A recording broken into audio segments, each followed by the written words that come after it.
incommunicable, meaning unique lang to sa Diyos.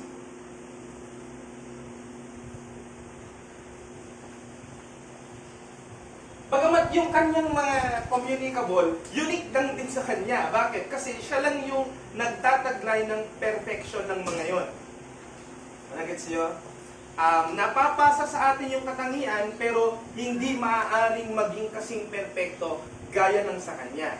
So, when we say God is love, man also can love. Ang tao pwede rin siyang umibig, pero ang antas ng pag-ibig ng tao di papantayan sa pag-ibig na ipinapakita ng Diyos. At sa paglalarawan ng kanyang pag-ibig, sinasabi ng Roma 5:8 na habang tayo'y makasalanan pa lamang ay inibig na tayo sa pamamagitan ng pagsugo sa anak. At yan ang ating Panginoong Hesukristo.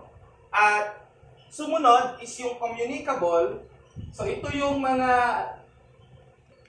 attributes niya na sinishare din niya sa atin.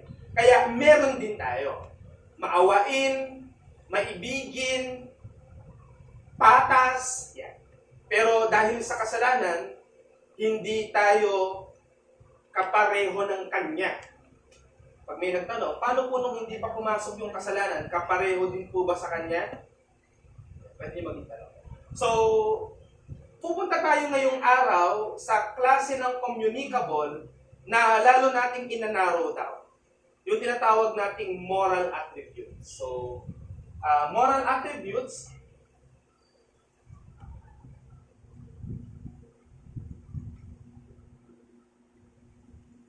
at yan yung pangwakas natin sa nature and attributes. Then next week, we'll proceed to the doctrine of Trinity. Ay, wala tayong handouts. I-send ko yung send ko po yung file sa GC. Yun lang.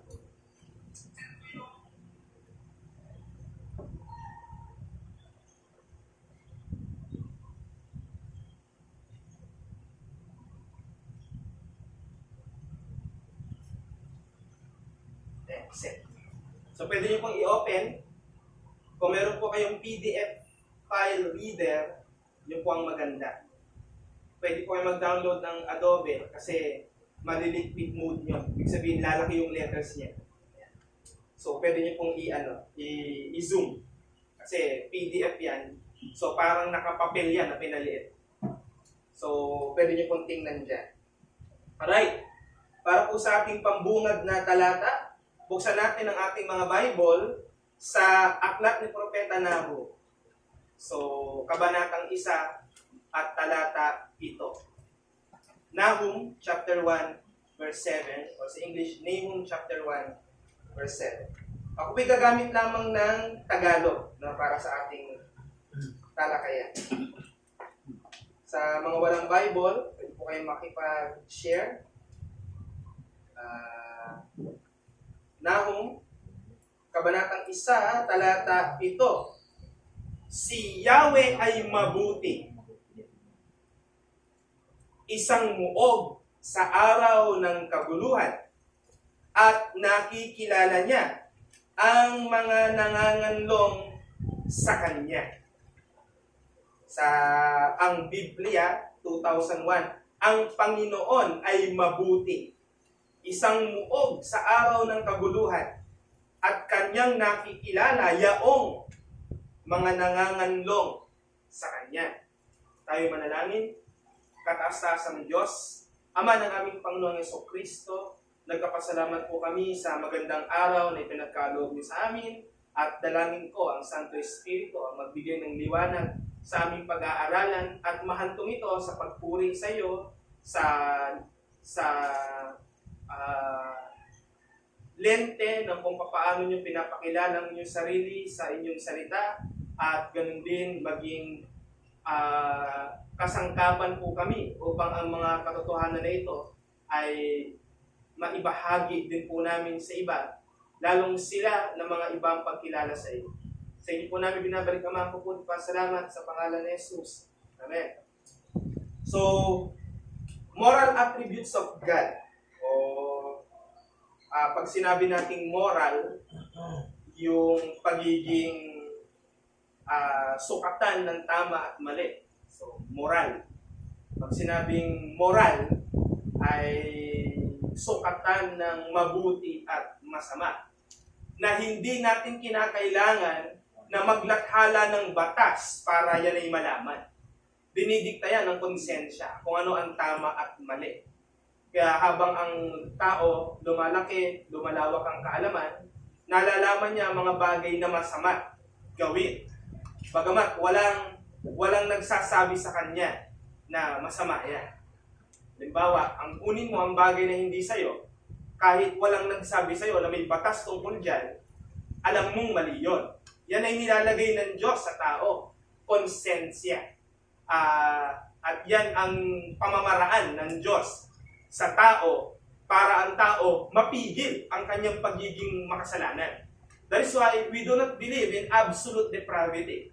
Kasi ang extreme ng paniniwala sa doctrine of depravity is that all kinds of sin ay pwedeng magawa ng isang tao. We don't believe that. Because there is this restraining grace galing sa Diyos na kahit papano mapipigil ang isang taong gumawa ng sukdulang kasamaan. We believe in total depravity in the sense that walang area ng pangangatawan o being ng isang tao na hindi affected ng sin. That is how we define totality of depravity. Pero we don't believe in absolute in the sense that lahat daw ng kasalanan magagawa ng isang tao. Hindi totoo yun. So, may mga tao na expert sa ganitong kasalanan na hindi expert ang iba tungkol doon. Dahil lahat ng tao ay nagkakaroon ng konsensya. So, ang Diyos ay isang moral being. So, pinag-aaralan pa lang natin noon, being ang Diyos para ma-deny natin na siya ay impersonal. Pero ngayon, dudugtungan natin yung kanyang pagiging being dahil yung pagiging being ng Diyos ay siya ay isang moral being. Ibig sabihin, nagtataglay siya ng kaugalian na moral at wala siyang pamantayan. Ano ibig sabihin? Ano pong pamantayan ng Diyos sa kanyang morality? Hindi, siyang nagtakda niya. Ganun ang sagot doon. Hindi siya sumusunod sa kung ano yung tingin niyang tama. Siyang nagsabi kung ano ang tama. Yan ang dapat nating pinanggagalingan. So, sinasabi niya kung ano ang tama, siya ang nagdidikta ng standard. God is moral being. God. Let's visit again our confession in chapter 2, paragraph 2. God has all life. So, nakausad na rin tayo sa isang paragraph. So, nasa paragraph 2 na tayo. God, medyo ko-convert ko sa proper English. God has all life, glory, goodness, blessedness, in and of Himself, and is alone in and to Himself, all-sufficient, not standing in need of any creatures which He has made, nor deriving any glory from them, but only manifesting His own glory in, by, to, and upon them. He is the alone fountain of all being, of whom, through whom, and to whom are all things, and hath most sovereign dominion over them, to do by them, for them, or upon them, whatsoever Himself pleases. In His sight, all things are open and manifest. His knowledge is infinite, infallible. When I say infallible, walang kakayanang magkamali. Inerrant, walang mali. Infallible, hindi kayang magkamali. And independent upon the creature, so as nothing is to Him contingent or uncertain. He is most holy in all His counsels, in all His works, and in all His commands. To Him is due from angels and men, and every other creature, whatever worship, service, or obedience He is pleased to require of them. So pinapaliwanag po ng paragraph na yan, ang pagiging isang moral na persona ng Diyos o being ng Diyos. Define muna natin yan. What do we mean by God's moral attributes? Nandiyan yan. When we say God's moral attributes, it refers to His qualities that describe His moral character and nature. and how He interacts with humanity and creation. It is with God's moral nature and attributes that people can relate to. Dito tayo makaka-relate sa Diyos na. Kasi this is something that we also have. Pag sinabi nating infinite siya, hindi naman natin masyadong makuha yun. Di ba? Ito nga yung sinasabi nating mahirap i-define, mahirap i-quantify. Bakit? Kasi it's beyond. Sabi nga ng professor namin, ng teacher namin sa Friday class, above our head. Above our head. So the knowledge is above our head. Yeah. So, yan yung ating pagkaunawa sa moral attitude. Tuloy po, Sister Jonalyn, binangon ng sabi. Okay, so ang ating pong pinag-aaralan ay nature and attribute of God, and we are in the study of moral attributes of God. Yeah. So magpatuloy po tayo. So pag sinabi natin God's moral attributes refer to His qualities that describe His moral character and nature, dito tayo nagkakaroon ng relasyon sa Diyos. Kaya kapag sinabi, ang Diyos ay mahabagin, naiintindihan na natin yun. Naiintindihan natin yun. Because we also are merciful somehow to selected people. Ang kailangan mo lang kagad maging pangbalandra para hindi mo maisip na pareho kayo ng Diyos ay ikaw may kasalanan. Siya wala. So, yun yung ating dapat isipin doon. Let's read from John Calvin sa kanyang book na Institutes of the Christian Religion.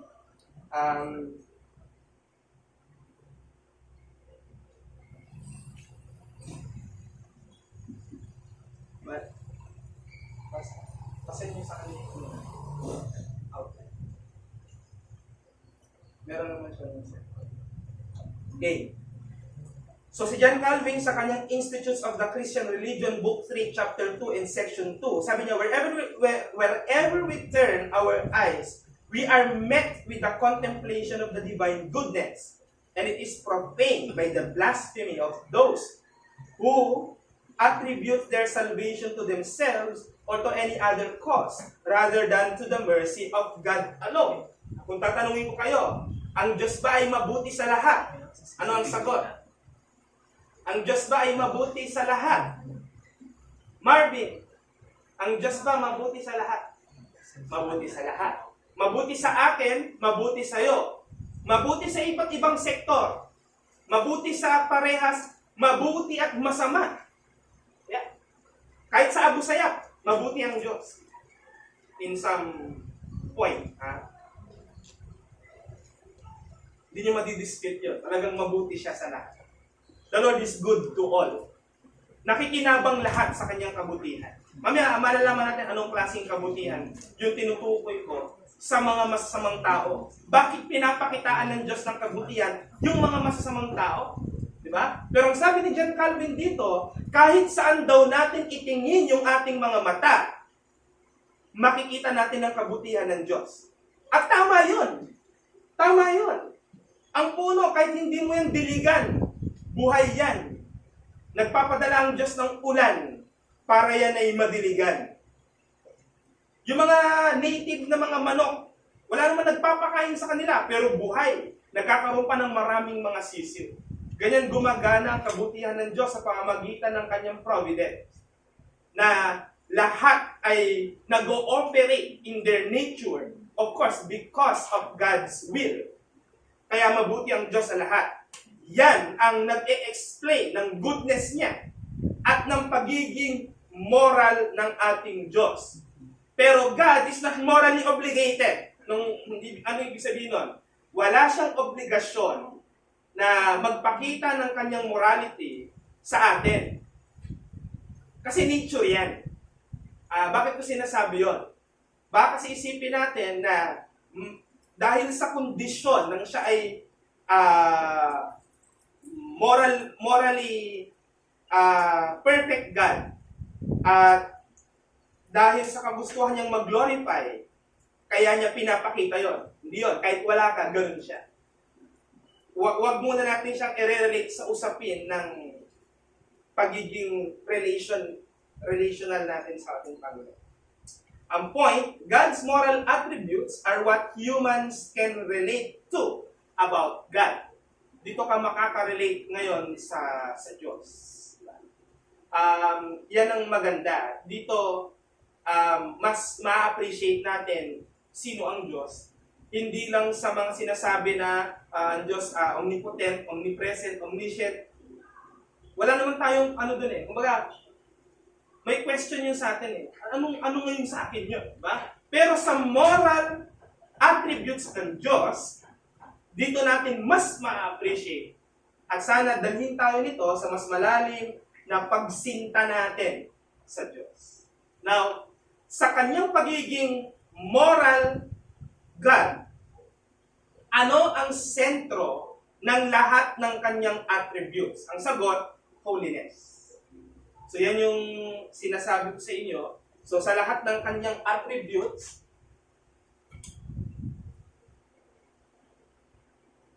holiness ang central niya. Bigyan ka ng isang attribute. Sovereign. Ano pa? Love. Mercy. Veracity. Ano pa? Dami niya attribute Compassion. Dito na yun. Mercy. Ano pa? Baka maging fruit of the spirit yan. Ano pa? Immutable. Ano ang ibig sabihin natin sa immutable? Unchanging. Hindi nagbabago yung Diyos. Ano pa? Omnipotent. So marami. Lahat yan, nakaangkla sa kabanalan niya. Nakaangkla sa kabanalan niya. Kaya mas marami tayong makikitang passages sa Scripture na dinidefine ang Diyos as holy. Holy God. Yung kanta nga rin ng mga seraphim, di ba? Holy, holy, holy. Yan ang tawag sa Kanya. So, bilang isang moral being God, siyang nag-set ng standard ng morality ayon sa kabanalan niya at Kanyang galit sa kasalanan. So, mauna muna yung Kanyang holiness bago yung hatred niya sa sin. Bakit ko sinasabi yan? Wala namang existence ng sin dati. Bago malaglag si Adan sa kanyang kasalanan, wala naman yung vocabulary yung sin. Pero yung holiness niya nandun na. At yan ang nagdi-define at nagseset ng morally right sa paningin niya. So therefore, lahat ng mga kabaliktaran ng morally right sa paningin niya, anong tawag doon? Tawag doon.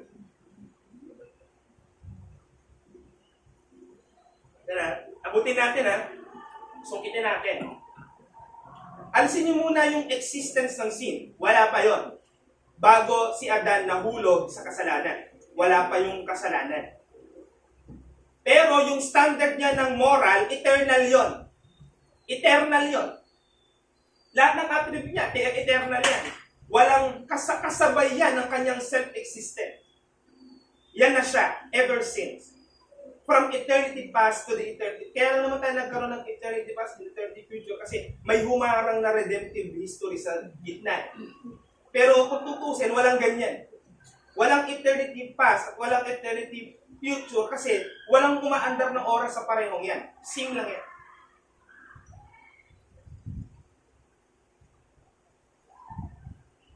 Hindi kailangan dumaan ng Diyos sa timeline natin para makarating doon sa eternity future. So, balik tayo. Siyang nag-set ng standard from the very beginning, wala pa yung sin. Kung ano yung morally right sa kanya, ang kabaliktaran nun, ano tawag? Immoral. Immoral. Immoral nga naman,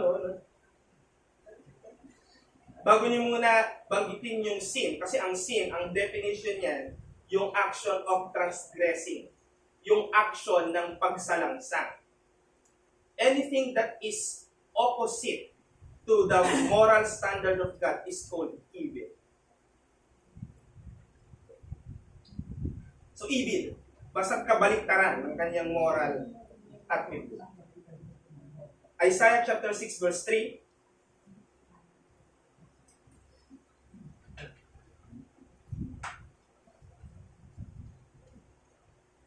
Basahin po natin. Isaias, may Bible doon. Binabasa naman natin. Isaias chapter 6 verse 3. Magtatagalog po muna ako ngayon. Di mo natin James. At tinawag ng isa ang isa at sinabi, banal, banal, banal, si Yahweh ng mga hukbo.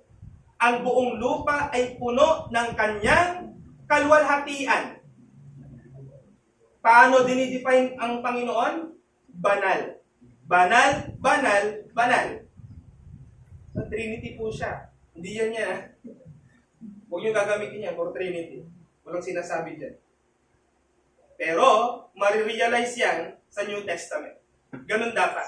Kapag gagamitin nyo yung verse na yan para patunayan na may Trinity, dapat hindi pwedeng ialis mo ang New Testament sa hilera ng mga verses mo. Pero pag magpapaliwanag ka ng Trinity na yan lang yung verse mo, huwag ka nang magsalita. Charles Hodge, Systematic Theology, Volume 1, Chapter 6, Section 2. Sabi niya, the holiness of God is the essential excellence of His nature.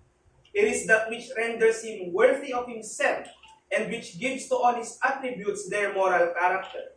As it belongs to the nature of God, it is everywhere in Scripture exhibited as that by which His character is especially distinguished. When the seraphim in Isaiah's vision praised God, they said, Holy, holy, holy is the Lord of hosts.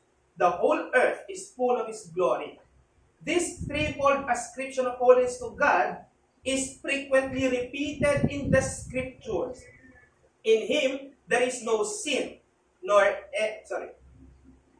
It is thus that He is represented as peculiarly glorious and thus essentially distinct from all His creatures. In Him there is no sin, nor any tendency to sin.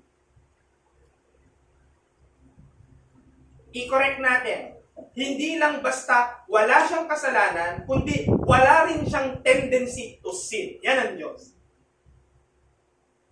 Ang ganda ng gamit ng termo, no tendency to sin. Hindi sinabing cannot sin. Para nga umagree doon sa isa pa na walang imposible sa kanya. No tendency to sin because He set Himself to be morally perfect. So therefore, wala siyang sin and there is no tendency for Him to sin. Kaya kay Jesus, wala ring tendency sa kanyang magkasala siya. Pero meron bang tendency magkasala siya? Sa Christology, huwag natin pakialaman. No? Dahil siya ay man and God. Pero ang point lang natin, the holiness of God is the most defining. Ito yung pinaka magbibigay ng kahulugan sa kung sino ang Diyos. Kumbaga, ito hyperbole lang to walang perfectly makaka-define kung sino ang Diyos. Pero I would say that 80% mako-cover ng holiness. Yan.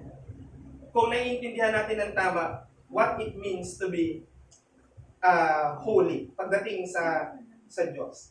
Ang point, ito yung defining ng kanyang nature and encompassing all of His attributes and signifying His moral perfection and separateness from all that is sinful. Dahil siya ay holy, merong gap sa Kanya at sa lahat ng Kanyang creature. Sa lahat ng Kanyang creature. Bakit separate ang Diyos sa creation niya? Hindi mo dapat isagot kagad yung sin. Kasi kahit wala pa yan, separate talaga siya. Yun yung absolute holiness niya. Iba pa yon sa holiness niya na dahil angry siya sa sin. Lalong lumaki yung separateness. Sabi ng Isaiah 59:2, dahil sa kasalanan, nahiwalay kayo. Nahiwalay kayo. Sinabi niya yun eh. So, ibig sabihin, bago pumasok ang kasalanan, may relasyon siya sa tao. Sino ba yung taong yun? Si Adan yun. Ano yung relasyon na yun? Di ba? Covenant relationship. So, yun yung magde-define yung holiness niya. Mula sa kanyang holiness, tumawid tayo sa isang attribute niya na dahil siya ay holy, siya ay good. The goodness of God. Pag narinig mo yung word na, yung phrase na God is good, naiintindihan, pero ang pagkaintindi ng madami, kulang. Kulang. Bakit God is good? Kasi binigyan niya ako ng work. God is good all the time. All the time. God is good. Bakit? Kasi hindi kami pinagkukulang. Yun yung reason bakit good yung Diyos. Tama yun. Pero kulang pa. So tingnan natin, ano ang sinasabi ng Bible pag sinasabing ang Diyos ay mabuti. Ito yung tatandaan lang natin. Yung pagiging good ng Diyos, hindi human ang magsaset ng standard. Yan ang ibuburahin natin sa isip natin. Hindi yung kung ano yung mabuti sa paningin natin, i-ascribe natin na yun din yung kabutihan sa paningin ng Diyos. Hindi. Hindi. Hindi po yun ganun. Yeah? Kasi tayong society, ang nagsaset ng standard niya, parang dun sa work. Dun sa work, ay pinatawag kami for a meeting. At napaka-limited ng mga upuan. Napaka-limited ng mga upuan. Eh ako yung nauna sa meeting, so nag-occupy ako ng isang upuan. Tapos nung dumating yung iba, may mga ladies, siyempre bystander, mga nakatayo. May inano nila ako na, uy, tayo ka, okay lang. Eh bago kami mag-meeting, nagkakaroon ng mga asaran sa usapin ng gender equality. Alam mo naman, usapan yan ngayon. Na ang nagagawa ng lalaki, nagagawa rin ng babae, nagagawa ng babae, nagagawa ng lalaki. So, nagbabalitaktakan sila. Kaya, hindi man ako nagkikisali. Pero, pagdating dun sa conference room at walang maupuan yung ibang babae, nakaupo ako, at pinapaalis ako, baka umalis din naman ako, pero bago ko sabihin yun, sabi ko, equal tayo, ha? Kung kaya kong tumayo rin kayo. Ganun lang yung banat ko. Hindi ako nakisali dun sa usapan nila kasi bibig-bibig lang yun. Pinakitaan ko sa sila ng actual na sinasabi. Kung pipilit niyo yan, hindi niyo dapat kami paalisin sa upuan kung nakaupo na kami. Ganun lang yun. Kasi equal nga, di ba? Equal. That is what you mean sa sinasabi mo. Pero umalis din ako. Bakit? Kasi ako, nakalagay ako doon sa equal tayo na ginawa ng Diyos, hindi tayo equal ng lakas. Kaya tatayo ako kasi hindi mo kaya tumayo ng maganda.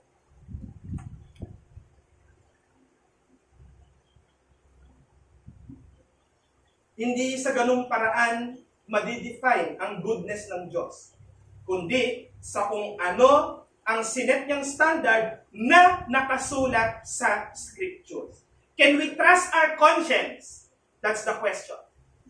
Can you trust your conscience? Mapagkakatiwalaan mo ba ang konsensya mo? Oo o hindi? Hindi. Bakit? Dahil ang konsensya nababahiran ng kasalanan. Nababahiran ng mali. Kagaya nga nung sinabi ko, nagiging evil sa paningin natin yung hindi tumatayo pagka may babae. Eh kung tutusin, wala naman yun. Wala yun. Wala naman ganun. Kultura ang nag-set nun. Para sa atin, pag may matanda, may bata, hindi nagmano, bastos. Yun yung standard. Standard nino? Standard ng society. Hindi ng Diyos. Kaya hindi tayo naniniwala sa ang gospel hindi daw nag-change ng culture. No. The gospel creates culture. Culture pabalik sa culture na sinet ng Scriptures. So, hindi sabihin mo na, Brother Josh, dahil wala po sa Bible ang pagmamano, hindi naman. Meron tayong kung hindi masama ang culture, we can maintain. Kung hindi naman masama. Parang yung challenge sa Mindoro, mga tribe. Mga Reformed Baptist na. Pero dahil meron silang tribal traditions na hindi pa nabubura, hindi nila alam mali pala yun, kailangan nilang alisin. Sa halimbawa, yung ginagawa ng mga mangyan na tinatawag na pangungudkot, kung aware kayo sa word na pangungudkot, yung patay nila, babaon nila, tapos after a year, pukayin muli nila. Tapos pag bubutay-butay ng mga buto, ililipat sa kuweba. Ano nila yun tradition nila yun unbiblical at un-Christian and unethical, kailangan babuin nila yun. If they are professing that they are Christians. So may ganon na panuto. Now, pag pinag-uusapan po natin ang pagiging mabuti ng Diyos, hindi ibig sabihin pagiging mabait niya. No? Iba pa yun. No? Iba yung mabuti sa mabait. Yung isang taong may diabetes na umiiyak kasi inaagawan ng chocolate, binigay mo ang chocolate sa kanya kasi kawawa naman siya, mabait ka. Pero hindi ka mabuting tao. Bakit? Gusto mo siyang patayin. Ang mabuti, hindi mo talaga binigay. Kasi ang inisip mo yung good niya. Yun. So yun ang pinag-uusapan natin, pagiging mabuti ng Diyos. Sa kanyang standard. May 2 degree pag sinabi natin God is good. Una, common grace. Alam niyo na po ito.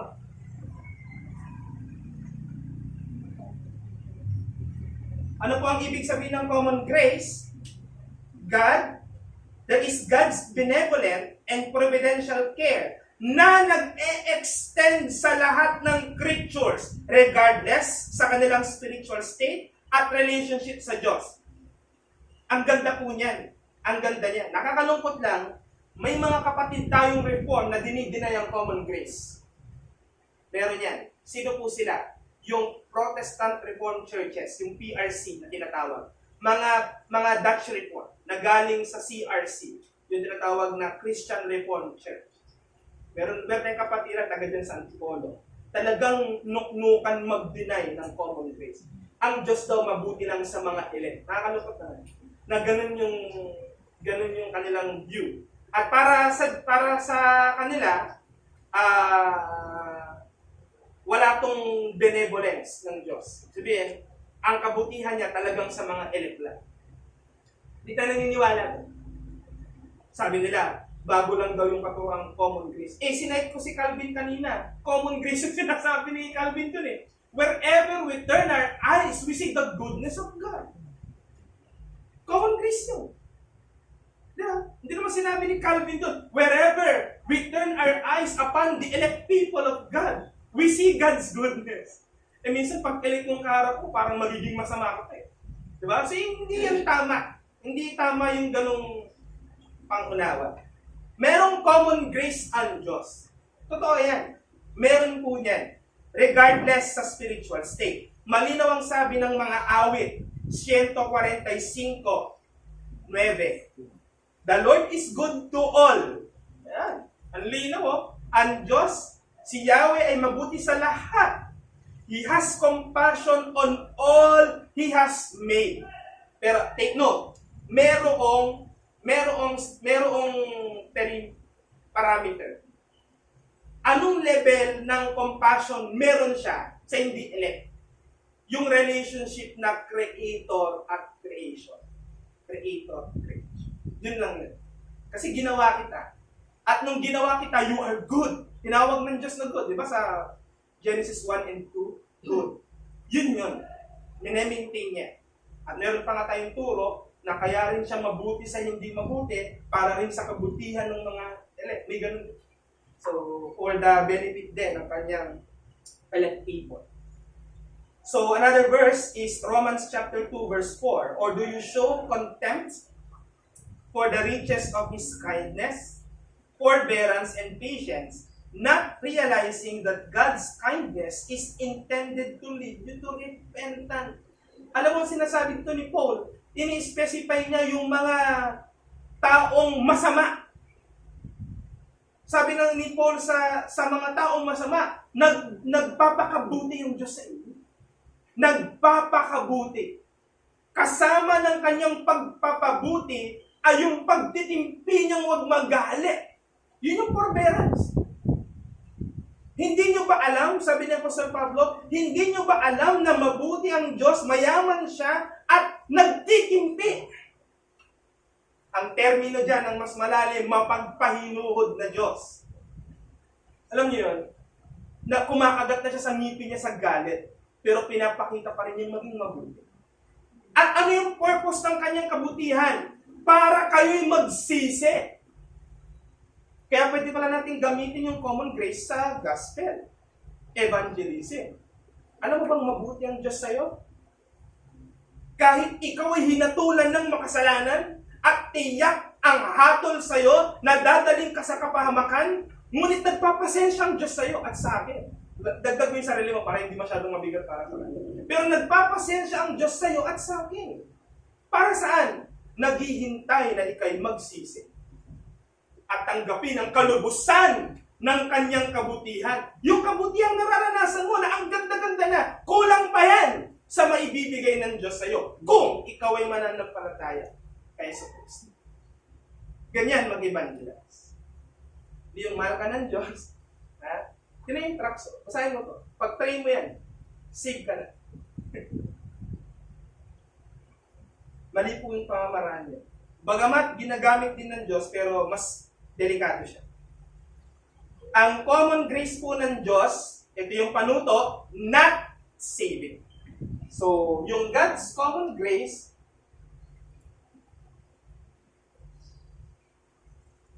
hindi siya nagliligtas. Kaya mali yung mabuti ang Diyos sa akin, so anak niya ako. Mali. Hindi ganun yun. Hindi ganun yun.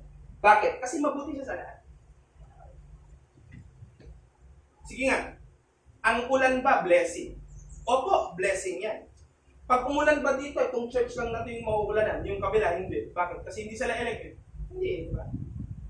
Dinadamay ng Diyos lahat. Kaya mabuti siya sa lahat. Parang isang nagpatotoo, bumaha daw, pero yung church daw nila hindi binaha. Yung mga kapitbahay daw, binaha. Yung pala, yung church nila nakatungtong sa parang bali. Di ba? Napaka, alam nila yon pero ginagawa nilang ignorante yung nakikinig sa kanila. Ito yung masarap pag-aralan.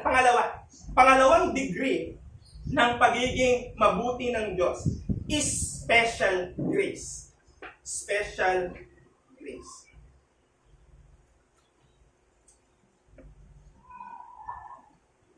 Hindi na po ito lingit sa inyong kaalaman dahil lagi naman pong binabanggit ito. Pero pag-aralan pa rin natin. Ang special grace of God ay yung partikular na kabaitan, maawain, maibigin, na nakatuon sa kanyang mga piniling tao. So ito na yun. Dito na mag-a-apply yun. Yung mga saved, ililid niya to their salvation and transformation through faith in Jesus Christ. Ano ang mark na saving grace, special grace ang meron ng isang tao? Siya ay saved.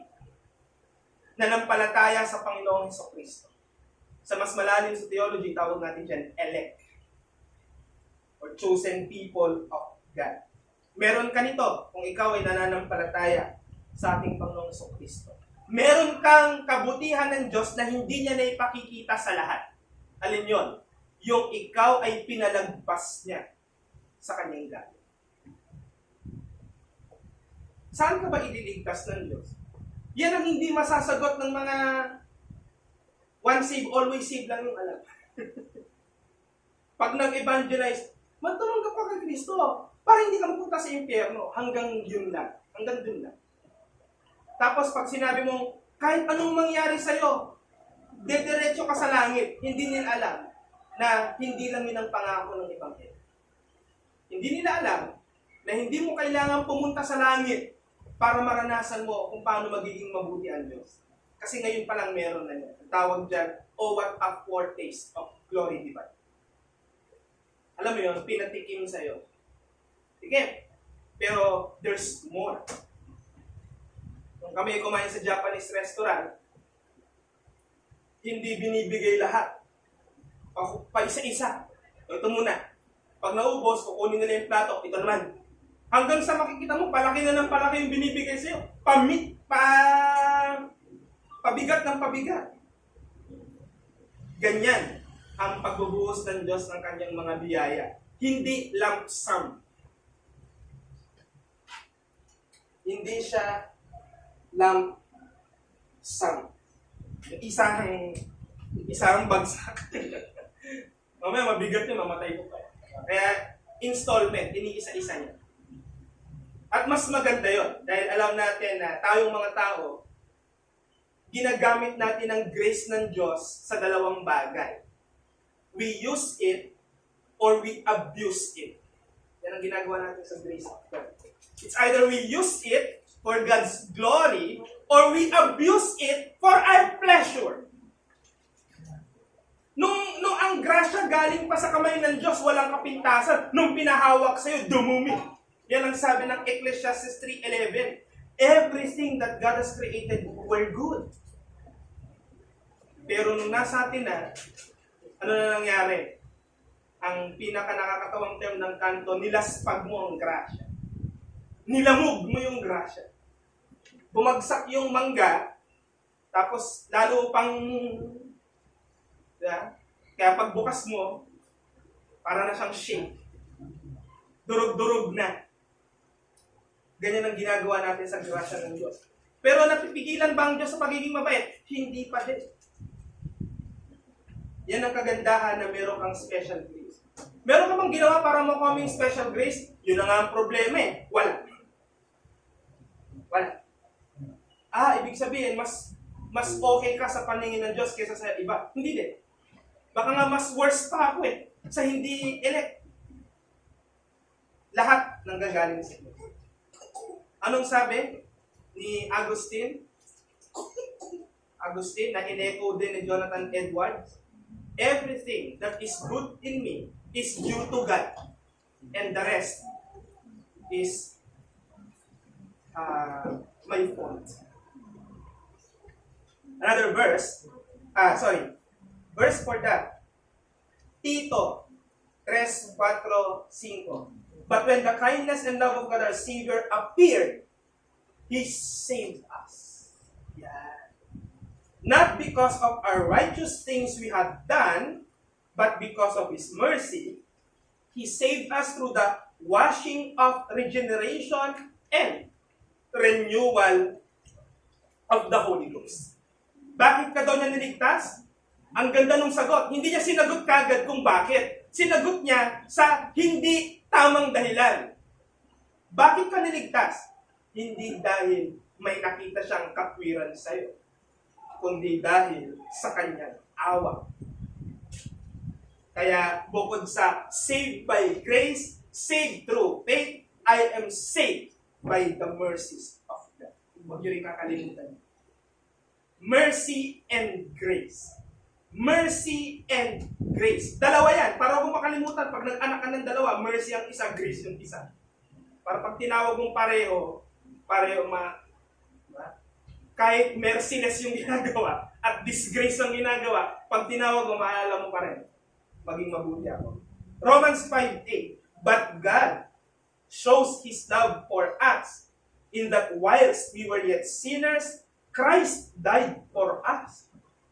Yung iba, natututong magmahal kapag nagbago na yung tao. Ay, hindi ka nakagaya dati, kaya gusto na kita. Ang Diyos baliktad. Kahit hindi ka pa nagbabago, nandun na.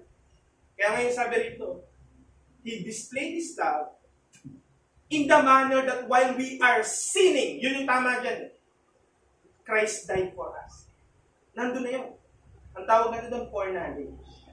Pagmamahal niya sa atin, pero wala pa tayo. Galing. Only God. Only God. Only God. Meron yun. Ang point, ang kabutihan ng Diyos ay sa lahat ng creation. Kaya ganito, Ganito ang practical, mga kapatid. Kung ang Diyos, mabuti sa kahit hindi mabuti, huwag ka namang salbahe. Yun yung aplikasyon nun. Huwag kang suplado. Bagamat sinasabi ng Bible na mas magpakita ka ng kabutihan sa household of faith, Galatians 6:10. Hindi naman sinasabi nung i-disregard mo naman ng ibang tao. Lalo kaming hindi maniniwalang mabait ka sa ibang tao, pati sa simbahan, salbahe ka rin. Kaya baguhin yung bagay. Kaya dahil ang goodness ng Panginoon ay nag-extend sa lahat ng creation, pero dahil sa kasalanan, ang buhay natin ngayon ay naging halo-halo na evil and good. Hindi nyo naman madidinay yan eh. Kahit may Diyos na tayo sa puso natin, nakakaranas pa tayo ng mga kasamaan eh. Minsan galing sa'yo, madalas galing sa'yo. O minsan galing sa iba. O minsan dala ng mga natural calamities. Mixture of good and evil. Pero kaya may good. Because God is good. Yun lang yun. Hindi yun dahil sa'yo, kay papa, kay mama, kay brother, kay pastor, hindi dahil sa kanila. Hindi dahil sa Diyos. Evil dahil sa ating sinful nature. At good dahil reflection ito ng God's perfect goodness. Mararanasan po ba natin sa buhay na ito ang perfect good? No. Yan ay upon consummation. Ang panahon natin ngayon, sa dispensation is tinatawag na church age. May church age din naman talaga. Nasa church age tayo ngayon, na kung saan meron ng already and not yet. So, nararanasan na natin yung paghahari ng Diyos, ni Kristo particularly, pero wala pa yung kalubusan. Ang tawag doon, kalubusan. Mangyayari yon sa tinatawag nating consummation. Ano po yung consummation? Yung dadating na si Christ. At sa kanyang pagdating, paghaharian niya na physically, fully. Lahat. Ngayon naman meron ng ganun. Kaya lang, ang kaibahan lang ng kingdom niya ngayon, sa kingdom sa consummation, sa kingdom niya ngayon, hindi lahat willing subjects. Hindi lahat nagpapasakop sa kanya. Yung mga nasa labas. Diba? Tayo ang nagpapasakop sa kanya. Pero sa kanyang pagbalik, lahat magpapasakop sa kanya. Kaya sabi ng Philippians, every knee shall bow. Every tongue will confess na si Jesus ay Lord. Jesus ay King. Pero sa consummation yun. Pero nakaka-excite na, di ba? Ngayon pa lang, nakikita na natin yung kingdom progress. Yung may progress sa parehong. Pero sabi naman ng Revelation, di ba? Sa consummation, the kingdom of this world is become the kingdom of God. The kingdom of our Lord and of His Christ. Kaya ano ang church? Conquering. Conquering ang church. Ano mong conquering? Nananakop ang simbahan. Ganun ang ginagawa ng simbahan. Hindi ano yun, mission naman talaga ng church to conquer. Dala-dala natin yung banner ng victory ng ating Panginoong Hesus. Yun yung ating pambalanan. Sino kayo? Bakit ang lakas ng loob nyo? Kasi nagtagumpay na ang aming Panginoon sa krus. Dala-dala pa natin yung kanyang goodness. Napakaganda. The rest will be discussed next week. Yung kanyang, ayokong madaliin yung mercy and justice. Yung iba pinaghihiwalayan, ako hindi ko paghihiwalayan. Para makita natin hindi contradicting ang dalawang yan. At so that ends our discussion. Let's pray and then we'll go to question and answer. Father, we thank you for your goodness. What you have revealed on your word is truly huge, massive, and still beyond our comprehension because we cannot imagine such perfect goodness to be attributed to a single person. And you know that because you are God, you are holy, and Your holiness encompasses everything. We know that you are the perfect example. Not just an example, but you set the standard of how to be good. So we thank you for your goodness, because your goodness pours down to us through the Holy Spirit. Thank you, and we pray for the Holy Spirit's guidance as we go to the question and answer portion. In Jesus' name, we pray all these things. Amen. Any question?